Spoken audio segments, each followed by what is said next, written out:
राशियां 12 राशियां, उनके ये सारे पिलर हैं। उनके 2-3 लाख रुपए ज्वेलरी रह जाती है, आप फोन रह जाते हैं, आईफोन वगैरह कोई भी रह जाते हैं, तो अपन उसको जैसे आते हैं इंक्वायरी। ये पिंक सिटी है और इसमें लगभग सारी बिल्डिंगों का एक सा ही कलर है और यहाँ पे सारे ज़्यादातर कुछ कपड़े का है, नहीं तो ज्वेलर्स ही ज़्यादा हैं, जौहरियों का ज़्यादा काम होता है, यहाँ के स्थानीय लोगों ने बताया। और ये सारी एक जैसी ही बिल्डिंगें बनी हुई हैं, मतलब एक जैसा रंग है। और ये राजस्थान की मशहूर डेस्टिनेशन है पिंक सिटी। मैं वो इधर ही पिंक सिटी आ गई, बड़ा अच्छा है पिंक सिटी देखनी पिंक सिटी।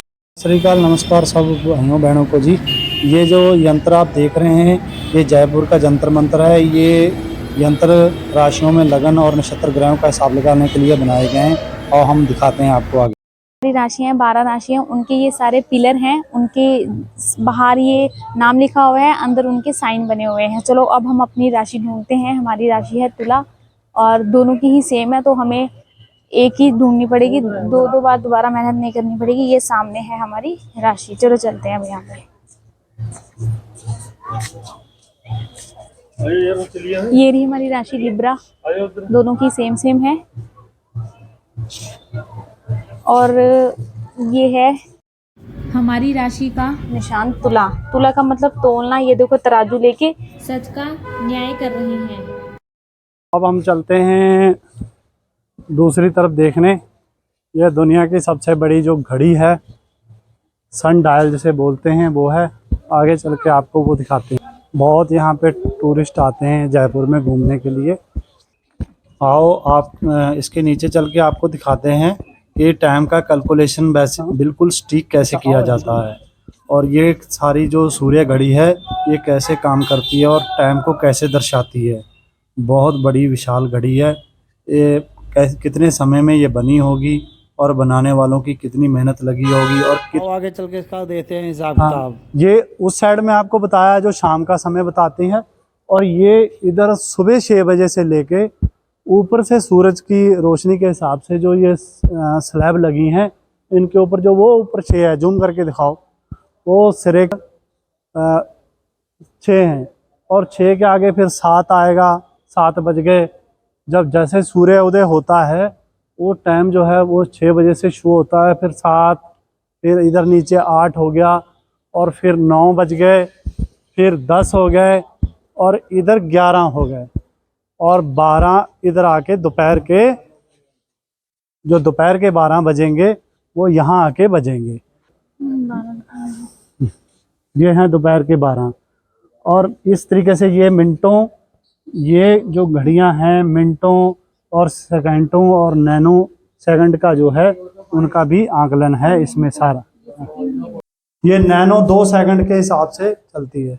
और फिर इधर जो दोपहर के जैसे जो शैडो बनेगी सन की, वो यहाँ 12 बजे से शैडो दिखेगी नहीं और यहाँ आगे आगे टाइम बढ़ता जाएगा। इधर अब आगे 1 ये बज गया, मतलब 1 का सिंबल बना हुआ है, यहाँ तक 1 होगा और फिर इसके आगे 2, 3 और 4 ऐसे ऐसे जो ये छाया है आगे बढ़ती जाएगी और उन मिनटों सेकंडों के ऊपर ये टाइम पड़ेगा जो दिखता जाएगा।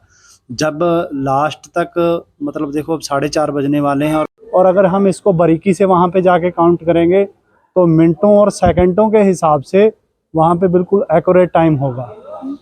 हाँ, एक बात और है इसका सीक्रेट कि अगर आप बिल्कुल इंडिया की जो इंटरनेशनल स्टैंडर्ड टाइम आता है जो इंडिया का, उसका हिसाब देखना चाहते हैं तो इसमें मतलब जो भी काउंटिंग होगी कैलकुलेशन की मिनटों सेकंडों की, उसमें +18 ऐड कर देंगे तो बिल्कुल स्टैंडर्ड टाइम शो होगा।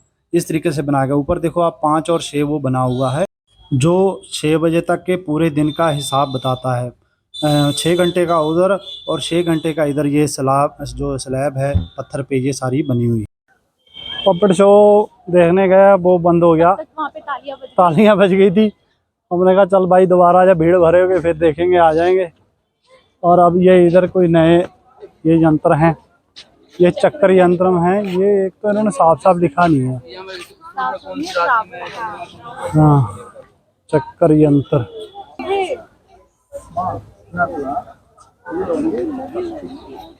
वो मिथुन सिंह करके ये वृक्ष राशियां हैं इनके सारे।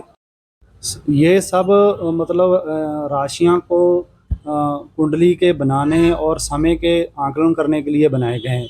ये भी चक्कर थे जो सूर्य के नक्षत्र ग्रहों का जो किस मतलब राशि में कौन सा ग्रह कहाँ बैठ रहा है, ये ग्लोब की तरह है, एक उधर है एक इस साइड में है। तो ये इनसे इन चक्रों को से हिसाब लगाते थे कि ये मतलब कैसे 24 घंटे में किस राशि में कौन सा ग्रह और नक्षत्र बैठता है। इस तरीके से ये बनाए गए हैं। ये पहले गोल गोल घूमते थे, अब इन्होंने बंद लगा दिए हैं क्योंकि लोग लटकने लग गए थे तो तोड़ ना दें इसलिए। यो जब गोल घूमते थे तो उसकी परिधि का हिसाब लगाकर मतलब ये बनाते थे। और इधर ये जो हैं ऐसे दो ये हैं, जैसे धरती गोल होती है उसके 12-12 घंटे का, जैसे 24 घंटे में गोल धरती घूम के अपनी जगह पे आती है, इस तरीके से जो इसके बीच में ये पेंडल लटक रहा है ये उस राशि के ऊपर पड़ता था। जब इस जयपुर में किसी बच्चे का जन्म होता था तो वो कहाँ किस समय और कौन सी कुंडली में उसका जन्म हुआ उसका यहाँ से हिसाब लगाया जाता था। वो जो आप बीच में पैनल देख रहे हैं वो तार ऊपर बंधी हुई है और उसी से फिर ये सारा जितनी प्रक्रिया है, जितनी ये घड़ियां हैं, उनके कैलकुलेशन करके उसका सही समय निकाला जाता था। ये जो आप नाड़ी वाले यंत्र देख रहे हैं, जैसा ये चक्कर इधर है ऐसा इसके पिछली साइड में भी है।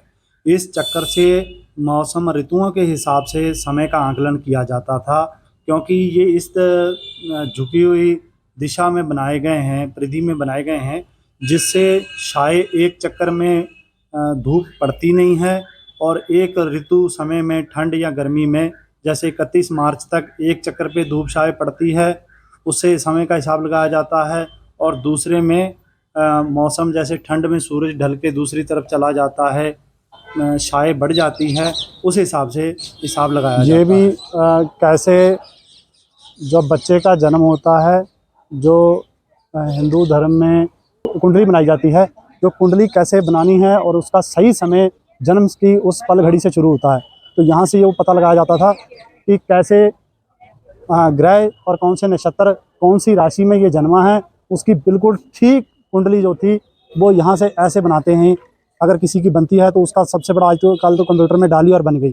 इसमें धूप और हिसाब से उंगली ऐसे नीचे करने से वो बीच के सेंटर में और इसके चारों तरफ वो राशियों के नाम और चीज़ें लिखी हैं, वो परिधियाँ बनती थी उसके। ये एक प्रकार से इसको देखकर और उसका पूरक वहाँ पीछे जो सारा है राशियों का, उनके आकलन करके, और इस ब्लैक बोर्ड पे एक प्रकार का यह ब्लैक बोर्ड है और इस पे मतलब लिख के और फिर इसकी पूरी कुंडली का विवरण जो है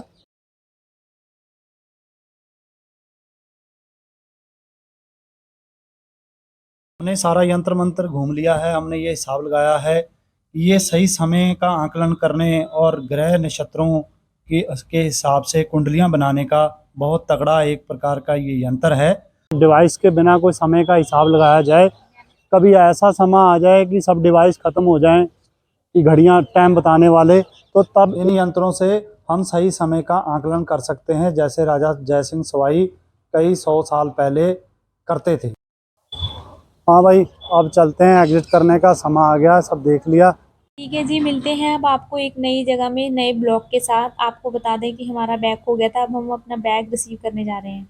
भाई लोगों, हमारे साथ एक हादसा हो गया था। आराम से वीडियो बना रहे थे तो वहाँ पोपट का जो कठपुतली वाला देख रहे थे और वहीं कहीं बैग रह गया। तो हम अभी उधर थोड़ा बस निकलने ही वाले थे तो एक कॉल आई और वीडियो व्लॉगिंग करते हम कॉल उठाते नहीं हैं। पता नहीं मन में आया कि यार कहीं अननोन नंबर है, फ़ोन उठा लो। और जब फ़ोन उठाया तो सर ने आगे से कहा कि आपका बैग जो है वो रह गया है। तो हमने देखा कि यार हमारा तो वजन कहाँ गया कंधों का। तो यहाँ ऑफिस में आए हैं तो भाई साहब ने पूरा जैसे सामान था, जो जो चीज़ें थी, मैं कह रहा हूँ ईमानदारी को भाई दाद देने वाली बात है। इतना मन खुश हुआ कि कोई एक चीज़ भी हमारी जो है इसमें से मतलब इधर उधर नहीं हुई। पैसे थे, वॉलेट थे, जो कभी मैंने बैग में नहीं रखे लेकिन आज थे और वो भी वापस मिल गए। पेटीएम भी थे और थोड़ा कैश भी था, वो भी बीच में ही था। तो वो भी सब कुछ ऐसे का ऐसे ही मिल गया। लेकिन हाँ, भी अपने ऑफिशियली उन्होंने एक एप्लीकेशन लिखवाई है कि हमने जो बैग मतलब था वो दे दिया है और हमने प्राप्त कर लिया है। तो वो तो हमारा एक हक बनता है, अधिकार उनका भी ये लिखवाने का। बाकी सर, आपका नाम क्या है? मेरा सर राकेश गुजर। अच्छा जी, आप कितने समय सर यहीं? मैं 7 साल से यहीं। अच्छा, यहीं पे हैं। हाँ। सर अगर टूरिस्ट नहीं आता पार्सल कर देते हैं, पर पहुंचा देते हैं उसको, वाह जी वाह, सुरक्षित मतलब कैसे भी करके उसकी चीज उसको उसको पहुंचाते हैं। ठीक है ठीक सर, बहुत ये हमारा बहुत राजस्थान बढ़िया। है सर, और आप हमारे अतिथि हो बिल्कुल, तो हम आपका स्वागत करते हैं बहुत अच्छी तरीके से। जी जी, ये राजस्थान की खासियत है, खासियत ये है। राजस्थान का खून है कि नहीं कोई तो भी सर, चीज अगर उनके घर आता है राजस्थान तो में सर ईमानदारी सबसे पहले। हाँ जी बिल्कुल है, तभी टूरिस्ट जो है फॉरेन कंट्रियों से भी रिव्यू है इस चीज का, तभी लोग यहाँ आते हैं। बिल्कुल। और सर हम भी और देंगे, आप, हम यहाँ बैठे हैं, आप हमारे अतिथि हो बिल्कुल, आप बाहर से आए हो तो हमारा आपका स्वागत बन रहा है। बिल्कुल जी बिल्कुल, आपका भी बहुत बहुत धन्यवाद। हम भी बिल्कुल बहुत इस चीज़ की रिस्पेक्ट करते हैं। आज हमें भी पता लगा कि वाकई राजस्थान महान है। हम सोचते थे कि पता नहीं वहाँ क्या होगा जब घर से चलने लगे थे, लेकिन आज हमारा बिल्कुल नहीं सर, दिल और बहुत बड़ा राजस्थान के लोग बहुत अच्छे हैं सर, बिल्कुल कोई दिक्कत ठीक है सर, अब हम ये बैग ले सकते हैं? नहीं। बिल्कुल ले लो आप। ठीक, ओके, थैंक यू।